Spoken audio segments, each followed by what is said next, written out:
Burton appelé en renfort, un feu, des flammes, 24 heures sur 24, un quotidien avec des mines grises. Les communautés vivantes sur place se sentent abandonnées, obligées de cohabiter avec un puits de gaz en flammes, ce depuis 3 mois. Dans cette édition, un document exclusif signé Abdoulaye Cissé. Et ce soir, nous allons à la rencontre de l'orchestre Djigeni, une formation musicale constituée uniquement de femmes avec un orchestre typiquement féminin, du micro-piano à la batterie, des doigts de fée, une production musicale succulente à déguster avant la fin de cette édition.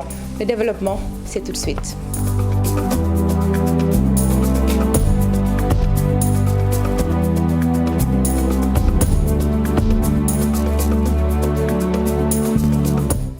Bonsoir à toutes et à tous. Encore une fois, merci de nous accueillir chez vous pour cette édition du 20h. Nous y allons pour le développement. D'abord, l'affaire Ousmane Sonko Adji Sarr. Le Conseil constitutionnel a rejeté la requête déposée par Aïda Mbodj et 18 autres députés demandant l'annulation de la résolution de levée de l'immunité parlementaire d'Ousmane Sonko adoptée par l'Assemblée nationale en séance plénière le 26 février dernier. Selon les sages, la requête n'est pas recevable car les requérants n'ont pas produit la résolution objet de leur requête. Ils ont procédé par simple affirmation sans apporter des preuves. Restons toujours avec le député Ousmane Sonko qui était dans les locaux du groupe Futur Média ce vendredi. Le leader du PASTEF condamne les récentes attaques. Il a tenu à exprimer toute sa solidarité, un geste bien accueilli par l'administration du groupe Futur Média qui estime que GFM est un patrimoine appartenant à tous les Sénégalais. Le groupe Futur Média qui a aussi tenu à préciser qu'il est ouvert à toutes les personnalités politiques. Le compte rendu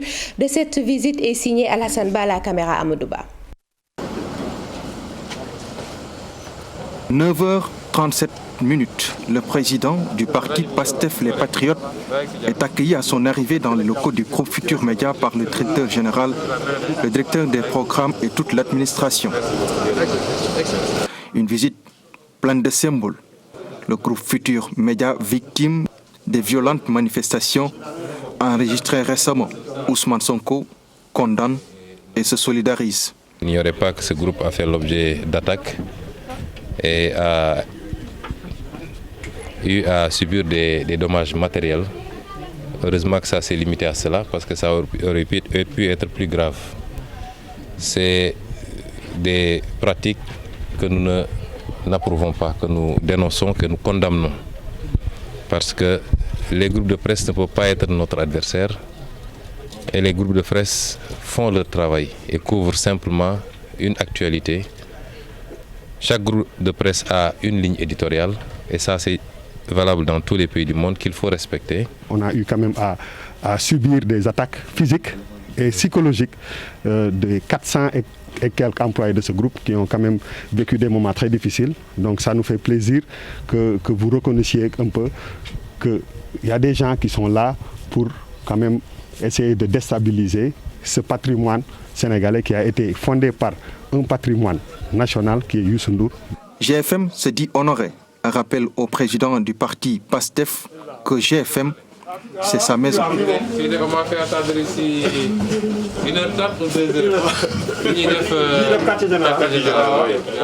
Ici, vous êtes chez vous.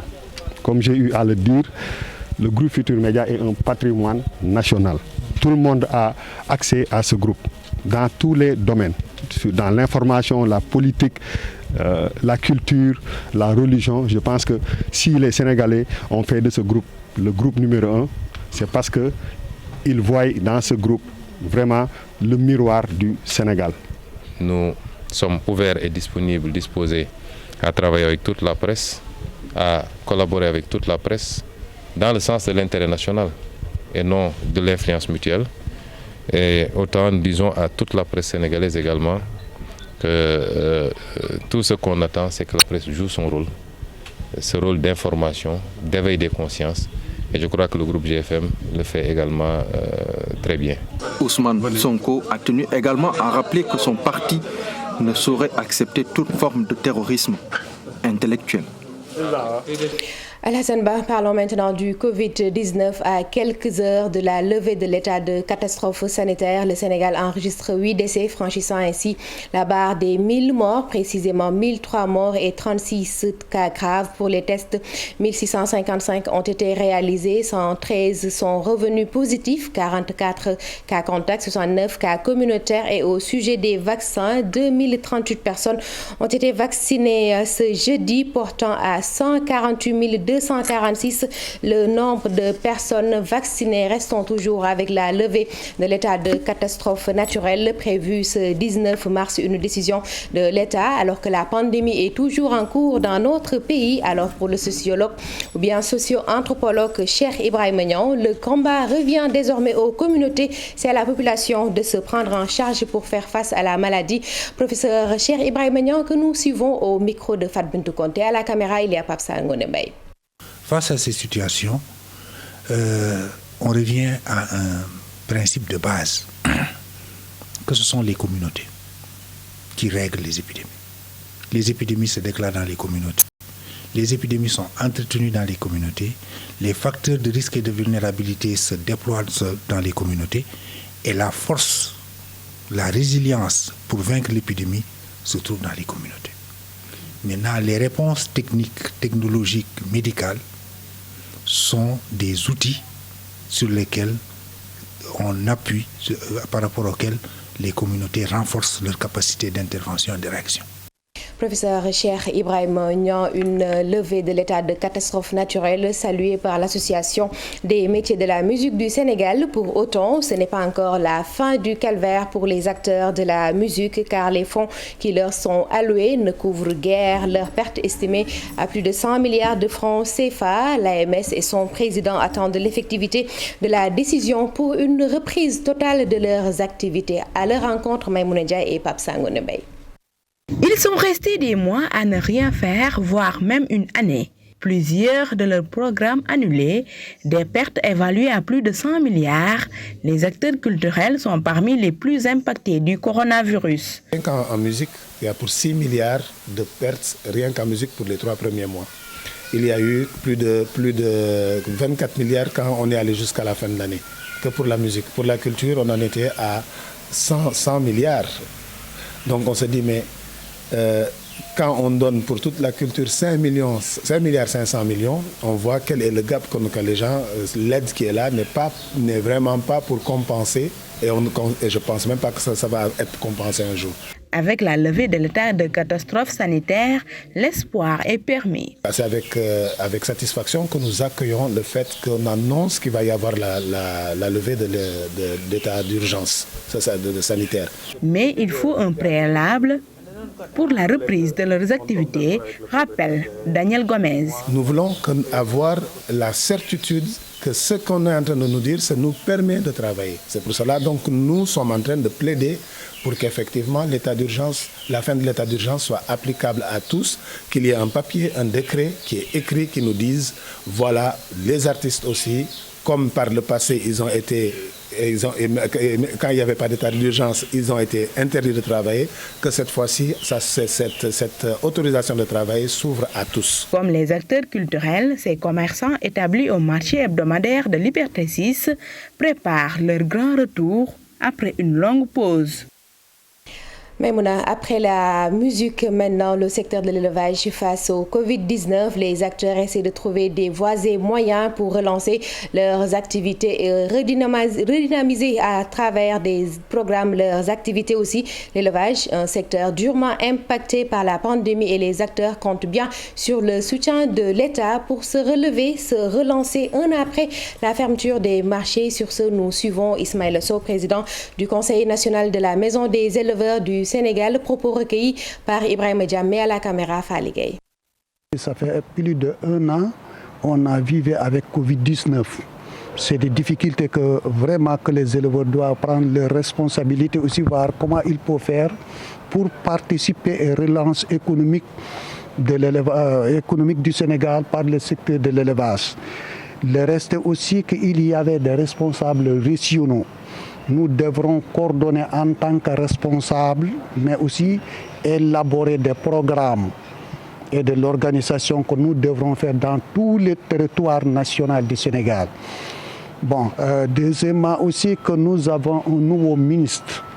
Bon, il venait d'arriver et aussi élaborer de nouveaux feuilles de route. Donc nous devrons aussi nous organiser en tant que leaders et aussi descendre à la base, parler avec nos membres, mais voir aussi ce que nous pouvons faire vraiment pour redynamiser notre organisation. Parce que aussi il faut amener des jeunes et des femmes capables d'organiser les secteurs, mais donner des idées qui nous permettra vraiment prendre de bonnes routes pour relance économique de notre secteur. Préciser que les acteurs du secteur de l'élevage étaient en réunion en Kaolack. Parlons plutôt du mouvement d'humeur de 48 heures après la page du Covid. La semaine prochaine à l'hôpital régional de Ziguinchor, les travailleurs protestent contre leurs mauvaises conditions de travail. Regroupés autour de leur intersyndicale, ce vendredi, ils ont arboré des brassards rouges, tenu une assemblée générale d'information, acte 1 d'une plateforme revendicative qu'ils comptent dérouler la semaine prochaine. Simeon Faye, porte-parole de l'intersyndicale de la santé du centre hospitalier régional de Ziguinchor. Simon Faye que nous écoutons au micro de Boubacar Diassi à la caméra Lamine Mandian. La situation déplorable qui prévalait à l'hôpital régional de Ziguinchor ces dernières années a interpellé la responsabilité des syndicalistes qui, autour d'une intersyndicale, a évalué l'ampleur des difficultés de la structure dans le but de leur trouver des solutions pérennes. En effet, elle a élaboré la plateforme revendicative articulée autour de 17 points, transmise aux directeurs et aux autorités locales et nationales depuis le 16 décembre 2020. Les négociations ouvertes le 11 janvier 2021 sous l'égide de l'inspecteur du travail n'ont donné aucun fruit, car beaucoup de points soulevés n'ont pu trouver d'accord. L'intersyndicale rappelle que les problèmes identifiés demeurent toujours et sans solution. En effet, ces problèmes ont pour nom la construction de cette seconde centrale d'oxygène illégale, car sans respect des procédures de marché et sans autorisation de la tutelle, d'une valeur de 203 millions, inopportune dans ce contexte de crise financière et d'existence d'une première centrale sous-utilisée, alors que le ministère de la Santé et de l'Action sociale avait demandé l'arrêt des travaux. Il y a aussi le défaut de fonctionnement des différents services de soins par manque de produits, manque de spécialités telles que la cardiologie, nous n'avons pas toujours un cardiologue, manque d'anesthésistes réanimateurs, manque de gastro-entérologues, manque de médecins urologues aussi, puisque celui qui était là était affecté sans être remplacé.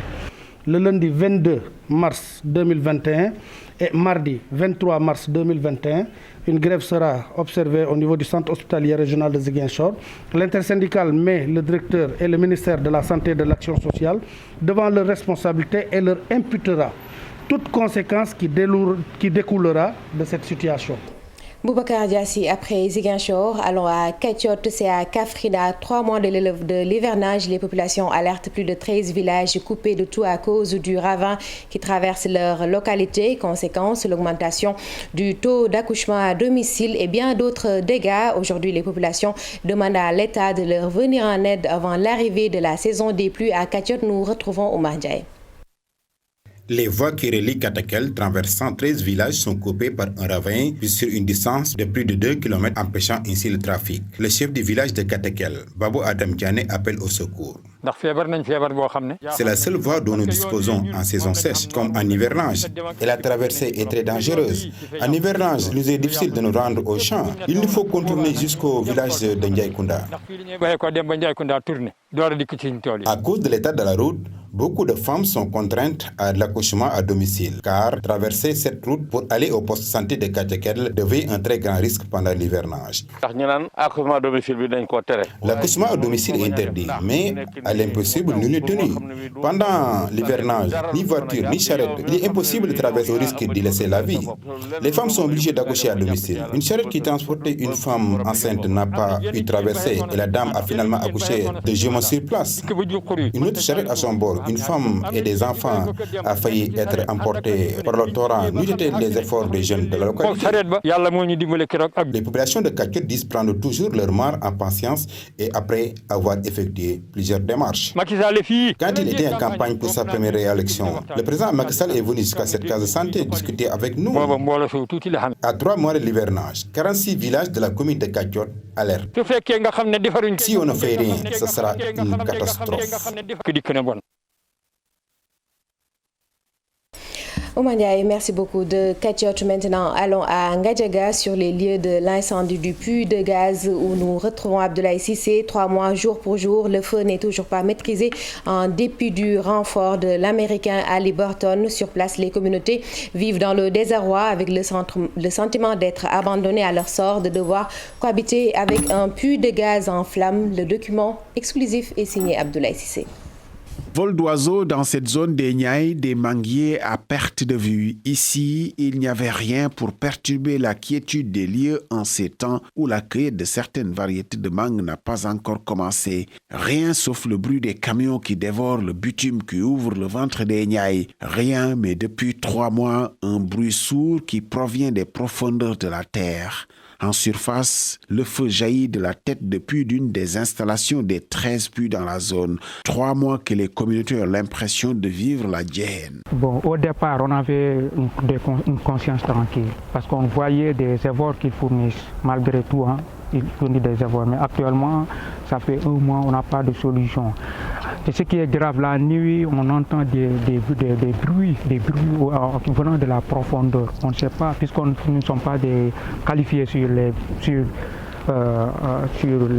gaz, les métiers de gaz. Donc, mais ce qui est sûr, mais que ces bruits-là affectent sur la conscience des enfants, de nos parents et autres.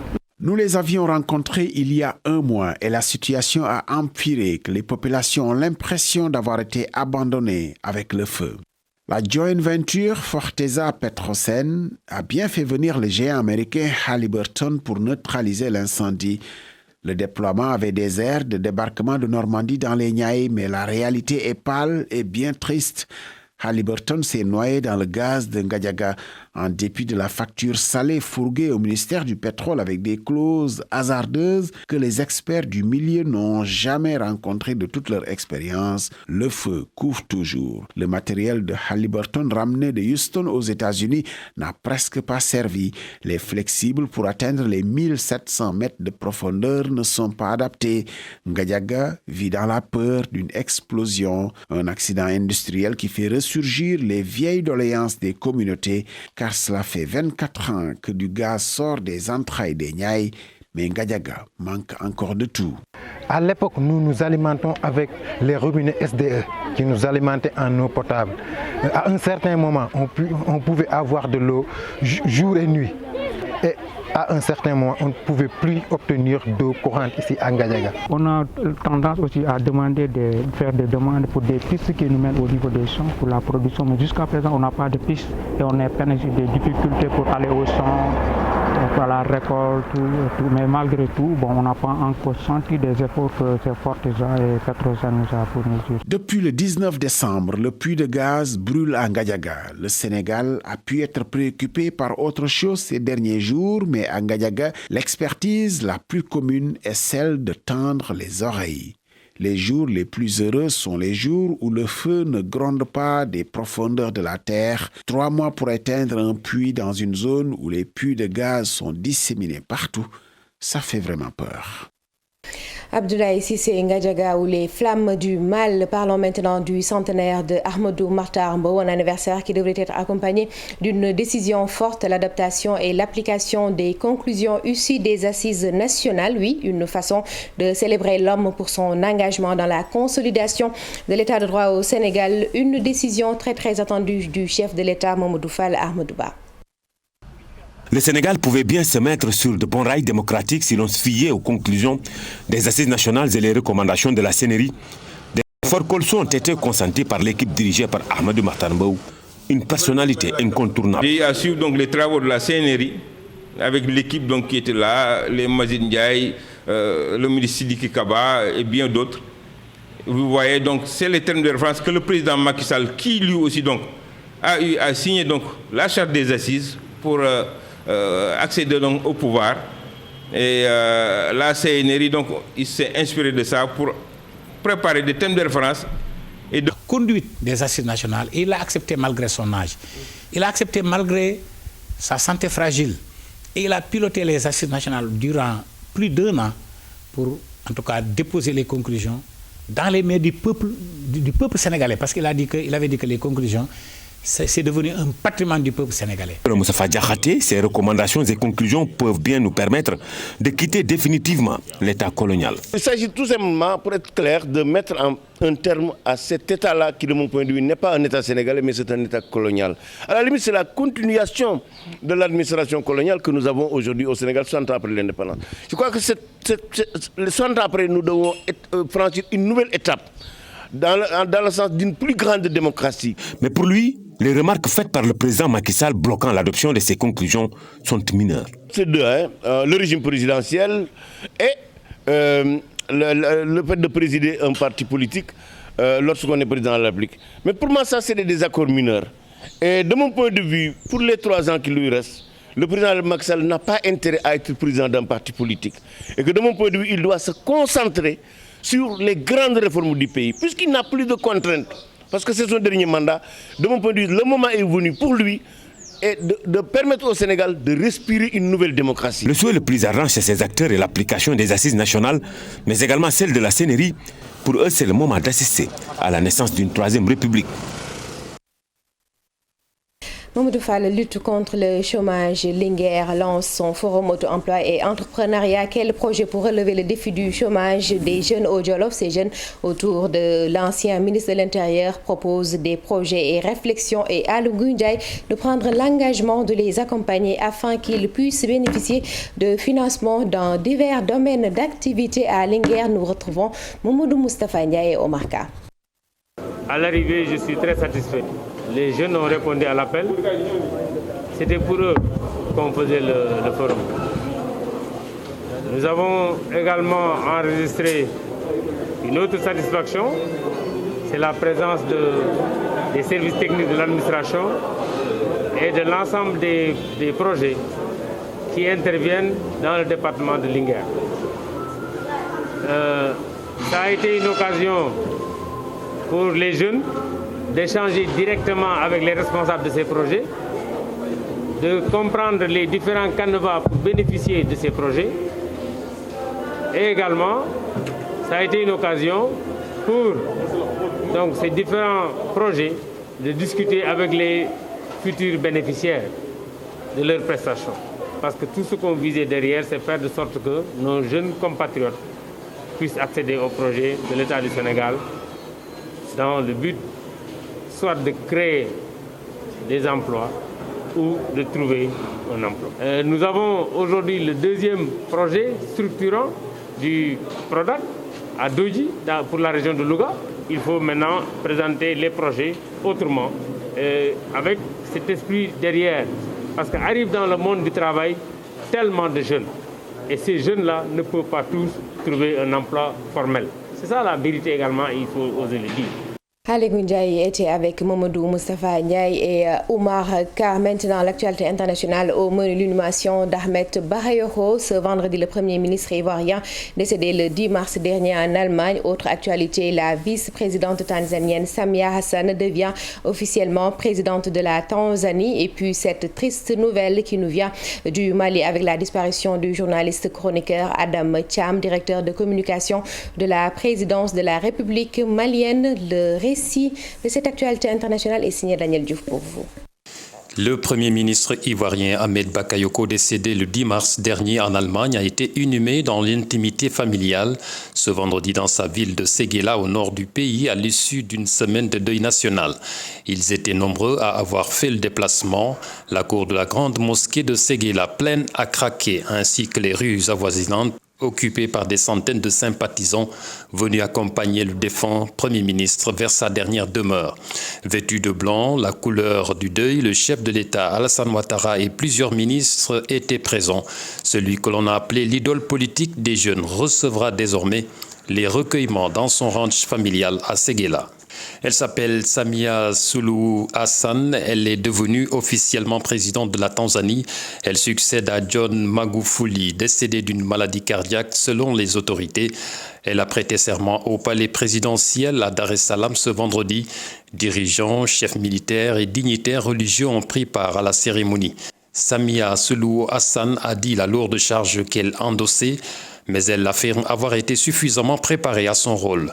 Elle a appelé à enterrer les différences. La nouvelle présidente a rendu hommage à John Magufuli, un patriote qui a transformé la Tanzanie, a-t-elle déclaré. À 61 ans, elle doit en principe occuper la présidence jusqu'au terme de ce mandat en 2025. Et puis, cette triste nouvelle qui nous arrive du Mali avec la disparition du journaliste chroniqueur Adam Thiam, homme de lettres, chevalier de l'Ordre national des arts et des lettres de la France, diplômé en sciences humaines et en communication pour le développement. Il a travaillé dans plusieurs ONG à l'étranger au Mali. Adam Thiam fut notamment un proche collaborateur de l'ancien président Alpha Oumar Konaré alors qu'il était à la tête de l'Union africaine. Le dernier poste qu'il occupait était celui de directeur de la communication de la présidence de la République malienne. Il est décédé des suites du Covid-19. Présidentiel au Congo-Brazzaville, Denis Sassou Nguesso, président sortant, candidat à sa propre succession, a tenu son dernier meeting ce vendredi dans la capitale congolaise, tout comme ses deux principaux challengers, les anciens ministres devenus opposants, Guy Brice Parfait Kolela et Mathias Dezon. Après l'international, maintenant le sport avec le tirage au sort des quarts de finale de la Ligue des Champions. Les passionnés de foot auront droit à un remake de la dernière finale de la compétition. Paris Saint-Germain, Bayern de Munich. Pour rappel, la finale a été remportée par le club allemand. Autre affiche de ces quarts, Manchester City, Borussia Dortmund, Porto, Chelsea, Real, Liverpool.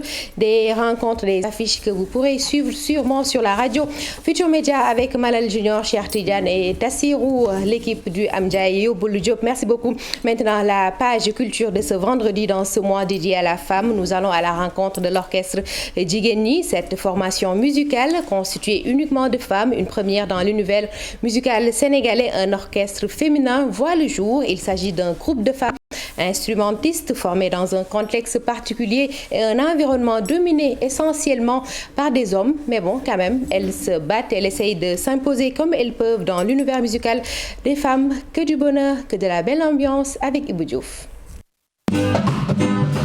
Avec leurs instruments et des textes engagés, une musique qui force l'écoute. Ces musiciens ont transgressé les codes. L'orchestre Djigeni, les femmes dans la musique font légende. Mais il y a peu d'instrumentistes. Orchestre Djigeni a été créé par notre producteur-manager, M. Sama Diaïté. Par constat dans le milieu culturel ici au Sénégal, par manque d'instrumentistes et backing band ici, des femmes qui jouent et qui accompagnent en fait des artistes, a été créé l'orchestre Djigeni. Le combat pour l'émancipation de la femme se fait sur différents fronts. L'orchestre Djigeni porte aussi ce message.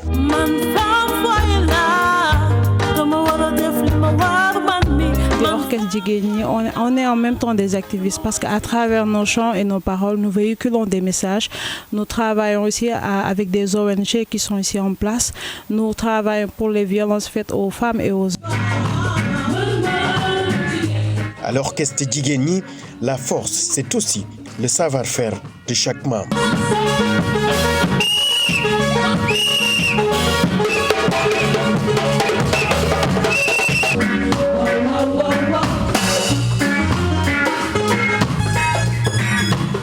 Je dirais que c'est la batterie qui m'a choisi parce que cette passion aussi vient de notre feu papa Safi Oudja.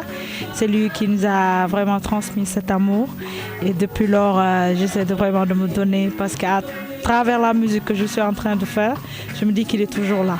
C'est pas du tout facile parce que les instruments, tous les instruments ne sont pas faciles. C'est juste que tu as le choix en plus de l'ambition. Il faut d'abord l'aimer parce que ça demande beaucoup de temps. Tu passes tout ton temps à jouer à l'instrument pendant que les autres font voilà, tu n'as pas de temps. Tu es tout le temps scotché à ton instrument. Pourquoi j'ai préféré les percus? C'est ma passion. Ça fait partie de moi, quoi. Parce que j'étais avec un frère à moi. C'est lui qui m'a amené, qui m'a amené dans le milieu art. Et lui, il est décédé, paix à son âme.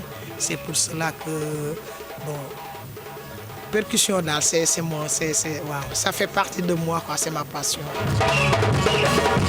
Orchestre Djigeni, des porteuses de voix à travers leur sonorité et des textes, et représente aussi la femme dans le milieu musical, en sus de vouloir faire plaisir aux mélomanes.